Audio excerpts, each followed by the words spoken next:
This is the ultimate air conditioning mod, bruh. No windshield.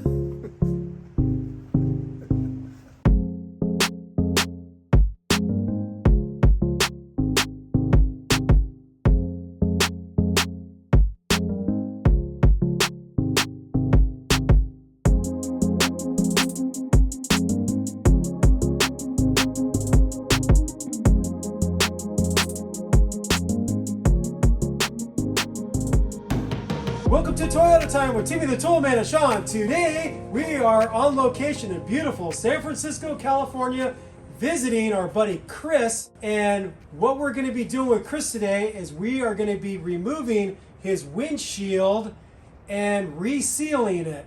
And why Chris wants to do this? Well, I'm going to get him in front of the camera and let him explain. So the whole reason I wanted to do this job was because the seal that runs around the windshield was kind of starting to peel up in the corners, and I realized once I removed the seal that it's impossible to just get a new seal on there without removing the windshield, because you got to take the glue off to be able to fit the new seal in, at least for my circumstance. So yeah, that is pretty much why I decided to just take the windshield out and reseal it. In order to do this job, I ended up removing a couple things before the guys got here. So the first thing you got to remove is the windshield wipers, and they kind of just sit in here, and there's a nut that you got to take, a 12mm nut that just pops off right there, and a little cover that you got to pop off of that. And I also removed the cowl, which is held on by these little clips right here in the front, and then some screws on the back. And I also removed the weather stripping that runs along the outside of the windshield. Basically, it kind of extends down at the base of the windshield right here. And I just grabbed it with some pliers, and I was able to kind of just rip it around the whole windshield. Which brings us to what you see here. These are some of the tools that I bought on Amazon to help with this job. This is like a windshield removal kit. Got all right reviews, so we'll see how it works. And these are just some basic suction cups for glass or tile. And everything here was pretty cheap. Trying to do this job on the cheaper side, so. Safe light repair, safe light replace. Okay, so this is pretty much the first tool we're gonna use. You basically feed some of this wire into this tip right here, and then from the inside you kind of just poke it through the corner of the urethane seal on the windshield, and then you should be able to get the wire from the outside, and then you also have it on the inside, and then you kind of hook these two handles up to the wire, and you kind of saw the wire around the whole windshield. So that's what we're gonna do next. You can see the previous installer's handiwork here. Just kind of a lot of excess glue, which eventually ended up not allowing the weather seal that sits on top to kind of continue to stay there, and it just started peeling off. So we're gonna have a lot of work of trying to remove this old glue before we can start to reseal it and put it back on. So Chris is currently working on taping up his painted surfaces so they don't get scuffed. There's gonna be a sawing action with the metal wire here, and if we make contact with the paint, it's sure to gouge it up and scratch it up pretty good. So we're trying to protect that. For this job, we're going to remove these two A-pillar plastic trim pieces on the interior, because when we're doing the sawing action with the wire, we don't want to damage the trim piece. It's pretty easy to remove if you've already removed these grab handle screws. For those of you that have never removed the grab handle, this might be a challenge, because Toyota put a really tough thread sealant on these screws, and if you try to remove them just with a screwdriver, there's a good chance you're going to strip them out, even with a JIS screwdriver. So we recommend using an impact screwdriver to where you hit it and it will slowly remove it, because they're super tough. We've shown the removal of these grab handles with an impact screwdriver before. We did it on the video of installing an aftermarket transmission temperature gauge on my 98 4Runner, so you can check out that video for the removal of the screws. If you unfortunately strip out these screws like Chris did when he was first removing these grab handles, then you can use a screw extractor kit, and he got one from Irwin, and we'll put a link in the video description to that kit in case you do strip yours out and you need to extract those screws. To access the screw, you have to remove a little plastic cover. I'm just using this little knife. Ooh, careful.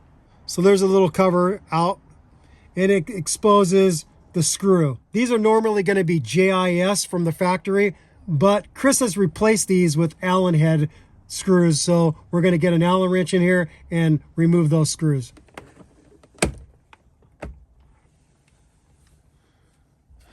Plug this.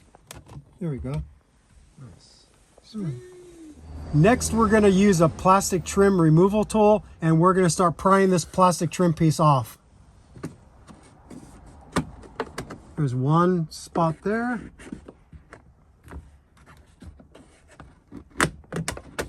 There. You can get your actual finger in here and pry out a little bit. Microphone. There we go. There you go. There you go. Give it the beans. Why is it not pulling out of here? Is it? Oh, because the cable might have been in the way. You remember, Sean, how this? Just gotta keep going, bro. It's kind of sandwiched next to the dash, so it's kind of a tight situation. Once you have the clips all popped out, you should be able to start pulling it free. And I'm going to slide it right out of this B pillar. Flex it a little bit. And there it is. All right, we're going to do the same with the passenger side. Okay, so here is what they call the piercing awl. And basically, we're just going to kind of fold over some wire and then kind of like get it in the little notch right there. And the goal basically is to kind of stab it through this corner of the seal from the inside, and then this wire will basically go through and you'll be able to pull it from the outside.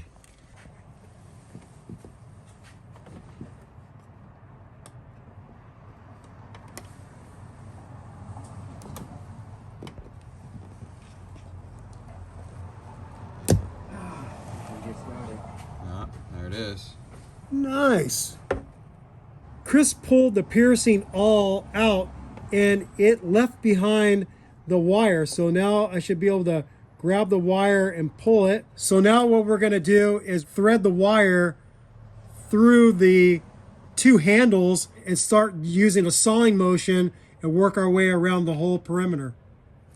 We cut the wire to the length we thought would be appropriate to be able to saw back and forth. And with this tool, you have an end that has a C-clip on it. You feed the wire through there, and it's got a ramp on the opposite side, and it just will raise the wire right through there. And then at the end of this metal rod, there's a small hole, and you're going to want to slide it through there and then fold it over a little bit, like right about there. And then you push the rod back into the handle and then just push really firm. And so now that captures the wire. One person's going to be on the inside of the rig. The other person's going to be on the outside of the rig. So we're going to be working together. He's pushing, I'm letting it come his way, and then when he gets to the end of his stroke, I'm going to pull, and we're just going to go back and forth with the sawing action and work our way around the perimeter of the glass. Okay, then I'll pull.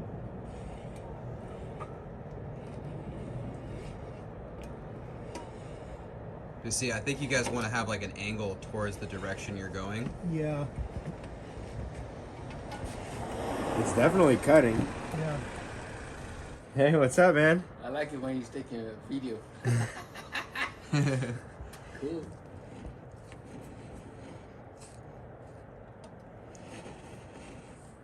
Cutting out a windshield. Oh, that's what you do. Yeah. Cool, man.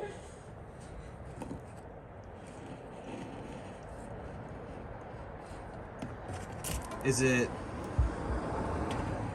doing like a pretty small cut, or is it like moving the... We started like right about here. Okay, so looks like it's gonna take a while. It's gonna here. take a while, but it's going for sure. So yeah, so I think you guys get the idea. So we're just gonna keep sawing and try to get through this whole thing. It's gonna take some time. So what we're noticing with this process is the person on the inside actually is doing most of the cutting. And by pulling it at this angle, it's the most efficient way to have the most cutting power.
So we're pretty much on the last corner of this windshield, and the technique that we found that seemed to work best was not really the sawing motion per se, but like you kind of just got to get it so it's like angled against where you're trying to cut, and then kind of just put some really good tension. This wire is like a square shape, so it kind of has sharp edges on it, so you don't really need to saw it really. You just need to kind of, it glides through the glue if you use tension basically. So you pull it towards you rather than sawing, right? Yeah, Put so tension on that, and I'm gonna pull from here. Yeah, that's getting somewhere. Okay, pull it back.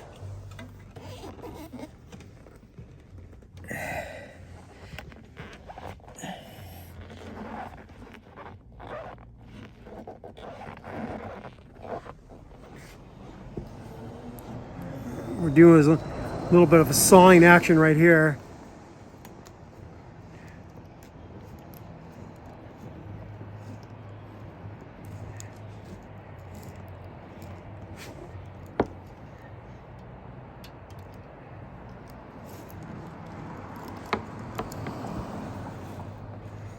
Making some progress.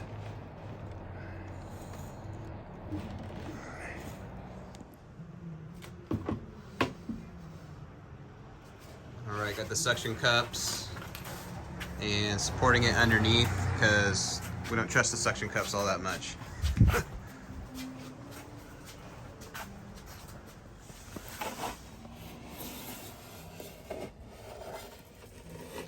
you can tell they didn't do a very good job sealing the windshield right in this area. Pretty thin. So basically you want to remove this old stuff before you put on the new stuff. All the way. And you can see how Chris is using a razor blade to scrape against the glass and pull that old sealant off. So I just put some duct tape on the edges of like one of these rectangle razor blades, and it works pretty good. You don't want to cut the sealant all the way to the bare metal. You kind of want to leave a little bit so that the primer has something to stick to, I guess. And so it cuts it pretty good. You want to cut it, you just don't want to cut it all the way.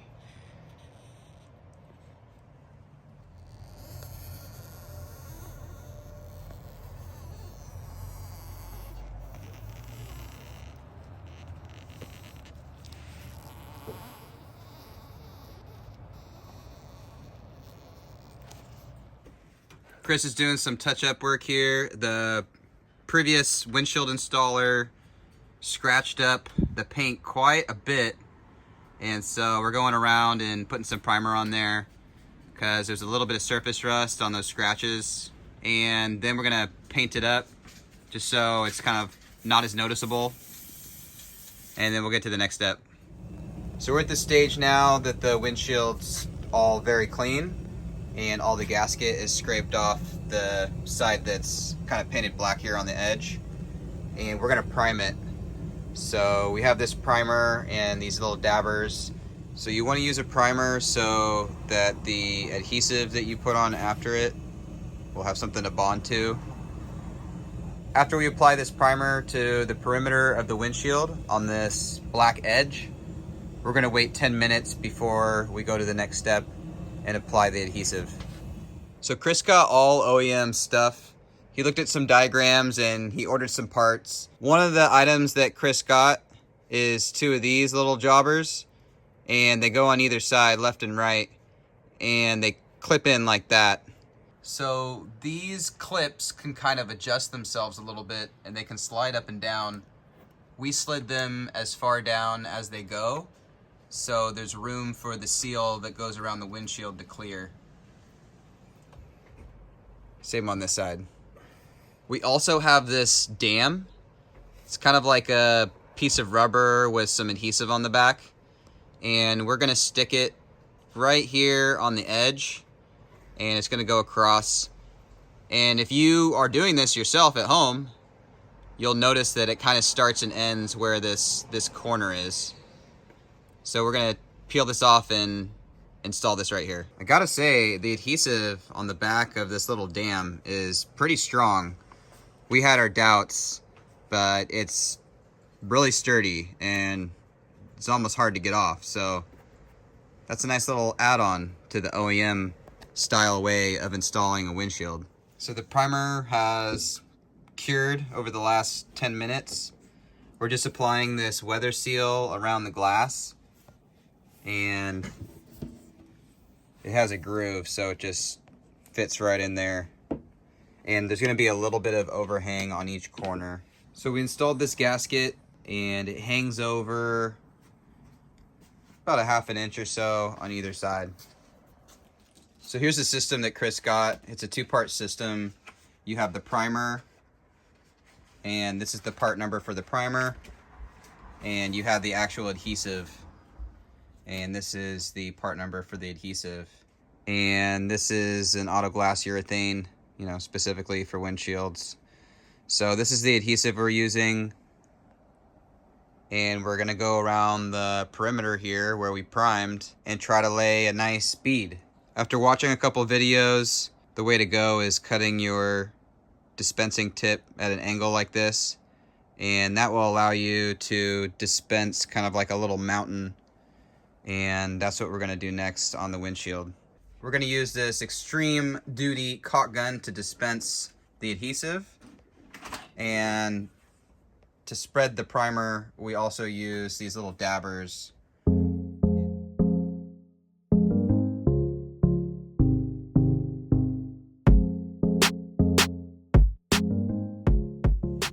One thing we noticed with this weather stripping that fits onto the edge of the window is that it, in some places, because it has a memory, it wants to slip off. So you'll see we have blue tape holding it in place so it doesn't jump off on us when we're trying to fit the windshield. Using this caulking gun is quite strenuous on your hand. So if you have access to an automatic dispenser or an electric one, or if you want to invest in one, that would be ideal for this type of application, or any type of application where you have to dispense a lot of adhesive over a long space, like this windshield, for example. So you really want to apply this adhesive over the primed area. You don't want it on the bare glass. That's what the primer is all about. It's there to help the bond. Getting to the end here. An important step where you join the adhesive after you've gone all the way around is you kind of want to try to get it mixed in with itself, so it has no air pockets, or less than it would if you just left it there without trying to mix it in. All right, here goes nothing. We're gonna carry the windshield over and set it in place. One thing we did before committing to installing the windshield for real, we did a dry fit, lined up the windshield where we want it, and we put some pieces of tape for alignment. So when we went back for the real deal, we could line up those pieces of tape, and it took a lot of the guesswork out of it, making sure that we had everything aligned properly. Put it in. Yeah, dude. I'm happy with that. Okay, let's put some tape. Dude, this tape lines up perfectly, bro. Yeah, mine too. That was nice to guide it. Yeah, for sure.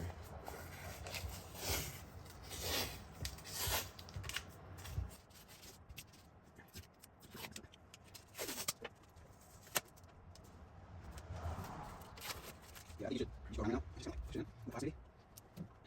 How's it been? Okay, time's up. Oh, yeah. Now, there is a minimum time that you want to wait before you start driving your car. When I had my windshield replaced, the guy said about 3 hours. Obviously, you don't want it in the rain while it's curing.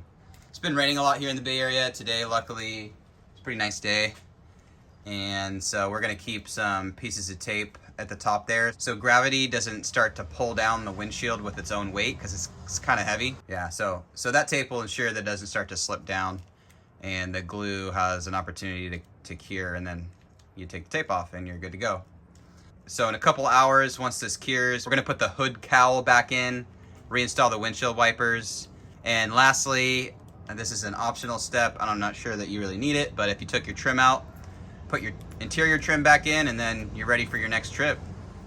If you're using the OEM seal, you want the seal to be pulled out basically. And so we're running a pick tool up the line here, because when we were putting it in, it kind of got pressed down the opposite way. So make sure there's this little channel, and basically you want the seal pulled outwards towards you. So that's what we're gonna do. We're gonna go around the whole circumference of the windshield where the seal is, and just make sure that it's pulled out like this. And you want to make sure that it's not pushed down into the cavity like it is around this corner. All right, so there you have it. That's how you remove and reinstall a windshield on a Toyota 4Runner. Now, this process can obviously apply to numerous makes and models, even though we show it on a 3rd gen Toyota 4Runner. Now, this job can be a bit tedious, but you can get professional results on your own at home or with the help of a friend. Chris is pretty happy with how this turned out. It's been a couple months and there's no leaks, the seal hasn't peeled back, and everything's good. This job can be a little bit easier with a more expensive windshield removal tool, but with a hefty price tag of around $500 or more, you start to get out of the DIY aspect of this job, and at that point, you might as well pay a professional to do it. So if you follow our lead and use affordable tools like we show in this video, then you can also be successful while doing this yourself. With all that said, thanks for watching, thanks for subscribing. If you haven't subscribed already, do us a favor, hit that subscribe button, because we have a lot of Toyota content coming out all the time, so you don't want to miss it. Thanks for watching, and we hope to see you in the next one. Sick mods.